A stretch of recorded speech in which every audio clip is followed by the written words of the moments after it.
ilmu agama akan mengawasi kita. Sebelum makan, sebelum minum, sebelum berteman, sebelum mencari pendapatan, maka ilmu agama akan berbicara dengan kita. Ini boleh atau ini tidak boleh.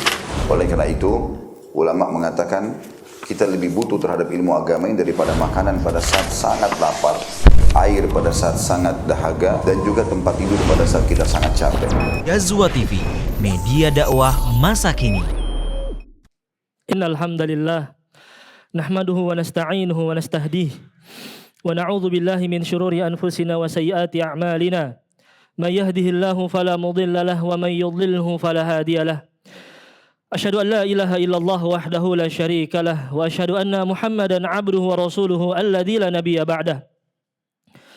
Ya ayyuhalladzina amanu taqullaha haqqa tuqatih wa la tamutunna illa wa antum muslimun. Ya ayuhan nasu u'budu rabbakumul ladzi khalaqakum min nafsin wahidah wa khalaqa minha zawjaha wa batha minhuma rijalan katsiran wa nisaa'a. Wattaqullaha alladzi tasaaluna bihi wal arham. Innallaha kana 'alaikum raqiba. Fa inna ahsanal hadithi kitabullah wa khairal huda huda Muhammadin sallallahu alaihi wasallam.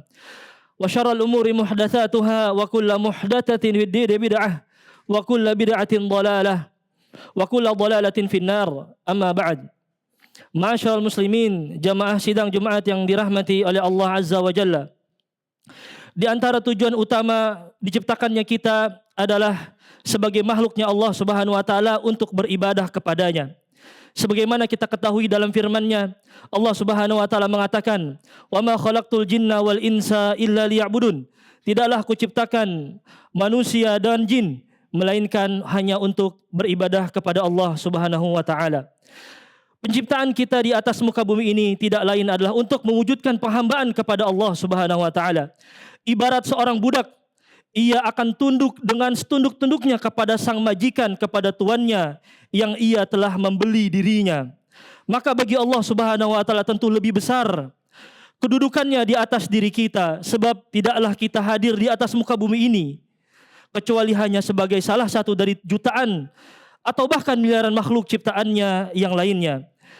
Ikhwatal iman yang dirahmati oleh Allah Azza wa Jalla. Oleh karena itu, semakin seseorang mewujudkan penghambaan, perbudakannya kepada Allah Subhanahu wa taala, dia menempatkan dirinya sebagai budak di hadapan Allah Subhanahu wa taala, maka sungguh sejatinya ia menjadi semakin mulia sebab ia telah mewujudkan tujuan penciptaannya kepada Allah Subhanahu wa taala. Ma'asyiral mu'minin rahimakumullah. Orang yang paling mewujudkan ubudiyah kepada Allah Subhanahu wa taala atau penghambaan kepada Allah Subhanahu wa taala ialah mereka para nabi dan para rasul. Karenanya banyak ayat-ayat yang menggambarkan bahwasannya Allah Subhanahu wa taala menyebutkan mereka sebagai hamba, sebagai perbudakannya, sebagai ciptaan yang dia sangat menghambakan kepada Allah Subhanahu wa taala. Allah mengatakan dalam firman-Nya, "Wadhkur abdana Daud," dan ingatlah kisah kami, kisah hamba kami yaitu Daud. Atau dalam firman yang lain, Allah Subhanahu wa taala mengatakan, "Wadhkur abdana Ayyub," dan ingatlah hamba kami yaitu Ayyub alaihi salam. Ikhwatal iman yang dirahmati oleh Allah Azza wa Jalla, kita mendengar bahwasannya Allah Subhanahu wa taala menyebutkan Nabi Ayyub dan juga Nabi Daud dengan hambanya, menunjukkan bahwasannya mereka berdua telah mewujudkan penciptaan ubudiyahnya kepada Allah Subhanahu wa taala.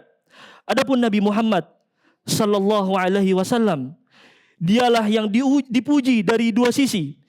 Dipuji sebagai seorang rasul dan juga dia dipuji sebagai seorang hambanya. Nabi Muhammad sallallahu alaihi wasallam adalah hamba yang paling kuat menunjukkan peribadahannya kepada Allah Subhanahu wa taala, Tuhan semesta, Rabbul Alamin. Karenanya dalam beberapa kondisi Allah Subhanahu wa taala menyebutkan dalam ayatnya, Allah mengatakan dalam surat Al-Isra, "Subhanalladzi asra bi 'abdihi lailan minal masjidil haram minal masjidil aqsa ilal masjidil aqsa." Maha suci Allah Subhanahu wa taala yang telah menjalankan hambanya. Di sini disebutkan hambanya adalah Muhammad sallallahu alaihi wasallam, menunjukkan bahwasannya Nabi Muhammad SAW sudah berada di puncak-puncak kehambaannya dia kepada Allah Subhanahu wa taala, perbudakannya dia kepada Allah Subhanahu wa taala. Di mana pada saat itu kondisi yang sangat genting, mereka semua mendustakan Nabi Muhammad sallallahu alaihi wasallam. Di lain itu, Nabi Muhammad SAW dia fokus dalam penghambaannya kepada Allah Subhanahu wa taala. Demikian pula Allah Subhanahu wa taala menyebutkan dalam firman yang lainnya. Allah mengatakan, "Wa in kuntum fi raibin mimma nazzalna ala abdina fa'tu bi suratin min mithlih." Dan jika kalian ragu dari apa yang kami turunkan atas hamba kami, yaitu Nabi Muhammad SAW, berkali-kali Allah Subhanahu wa taala memuji Muhammad dengan budaknya, dengan hambanya, menunjukkan bahwasannya Nabi Muhammad berada di puncak keubudiannya kepada Allah Subhanahu wa taala.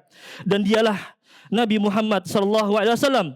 Bahkan ikhwatal iman yang dirahmati oleh Allah Azza wa Jalla, ketika ditawarkan kepadanya kekuasaan, ia bahkan tidak memilihnya. Dalam riwayat yang diriwayatkan oleh Imam Ahmad dalam musnadnya dari seorang sahabat Abu Hurairah radhiyallahu anhu, bahwasannya suatu ketika malaikat Jibril duduk di samping Nabi Muhammad SAW. Ketika itu malaikat Jibril melihat ke atas, ketika itu ada yang turun dari langit menuju bumi. Dan malaikat Jibril berkata bahwasannya malaikat ini belum pernah turun sebelumnya dari awal penciptaannya. Kemudian malaikat tersebut menawarkan kepada Nabi Muhammad SAW, "Ya Muhammad, arsalani ilaika rabbuk." Wahai Muhammad, telah diutus kepadaku untuk engkau, untuk pilihan kepada engkau. Afamilikan nabiyan yaj'aluka aw 'abdan rasulan.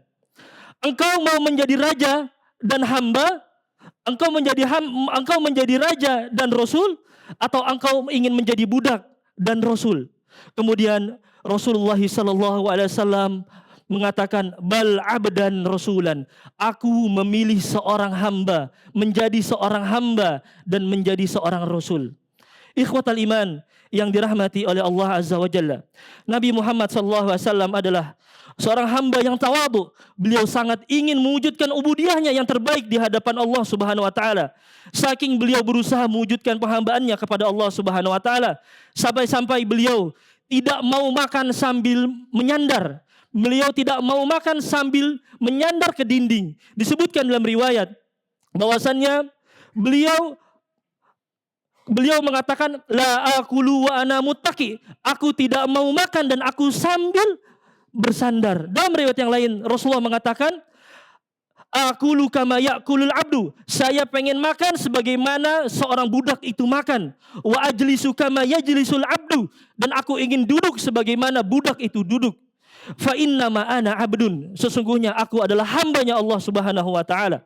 Ikhwatal iman yang dirahmati oleh Allah Azza wa Jalla, maka tidak mengherankan kalau kemudian beliau sallallahu alaihi wasallam dikatakan sebagai role model hamba sejati, karena memang beliau menampakkan kepada kita ibadahnya yang sangat begitu luar biasa.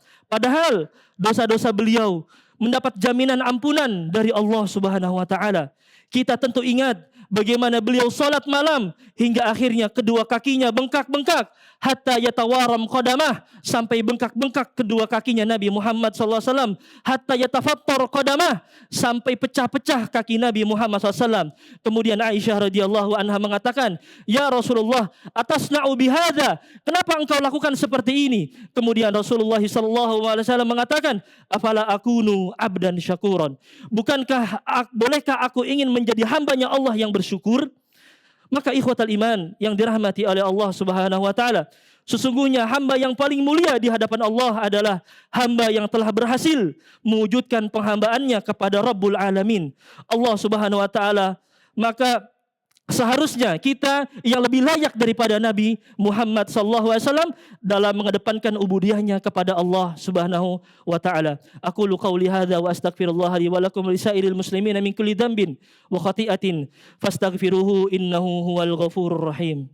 Innal hamdalillah nahmaduhu wa nasta'inuhu wa nastahdih wa na'udzu billahi min syururi anfusina wa sayyiati a'malina. May yahdihillahu fala mudilla lahu wa may yudlilhu fala hadiyalah. Asyhadu an la ilaha illallah wahdahu la syarika lah wa asyhadu anna Muhammadan abduhu wa rasuluhu alladzi la nabiyya ba'dah. Ikhwatal iman yang dirahmati oleh Allah Azza wa Jalla, seorang hamba yang sesungguhnya adalah hamba yang senantiasa taat tatkala diperintahkan oleh penciptanya. Ia adalah orang yang senantiasa mengedepankan kehendak sang pencipta daripada hawa nafsunya.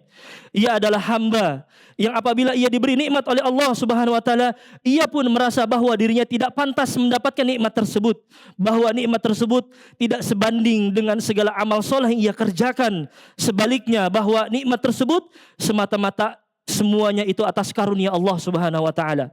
Seorang hamba yang sesungguhnya ialah ikhwatal iman, hamba yang apabila Allah Subhanahu wa taala menghendaki musibah atau dengan perkara yang ia tidak sukai atas dirinya, ia menyadari dengan yakin bahwasannya sesungguhnya itu adalah bukti bahwa Allah Subhanahu wa taala sangat sayang kepadanya, karena bisa jadi ada hikmah yang belum bisa ia pahami sehingga ia pun menerima keputusan Rabb-nya dengan lapang dada.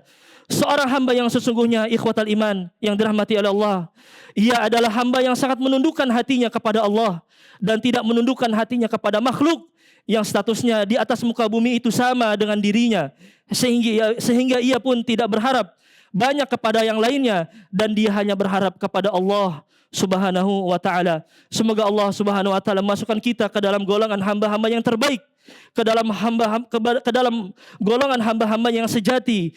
Di antara tips ikhwatal iman agar kita menjadi hamba yang sejati, bacalah di dalam akhir surat Al-Furqan, Allah Subhanahu wa taala menggambarkan bagaimana sifat ibadur rahman, hamba-hamba yang dicintai oleh Allah Subhanahu wa taala.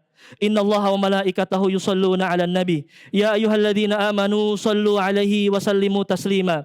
Allahumma salli 'ala Muhammad wa 'ala ali Muhammad kama sallaita 'ala Ibrahim wa 'ala ali Ibrahim wa barik 'ala Muhammad wa 'ala ali Muhammad kama barakta 'ala Ibrahim wa 'ala ali Ibrahim fil 'alamin innaka Hamidum Majid. Allahumma ighfir lil muslimina wal muslimat wal mu'minina wal mu'minat al ahya minhum wal amwat innahu sami'un qaribun mujibud da'awat wa ya qadiyal hajat. Allahumma ati nufusana taqwaha wa zakkiha anta khairu man zakkaha anta waliyuha wa maulaha. Rabbana atina fid dunya hasanah wa fil akhirati hasanah wa qina adzabannar. Wa sallallahu ala Muhammadin wa ala alihi wa sahbihi wasallam. Aqimis shalah.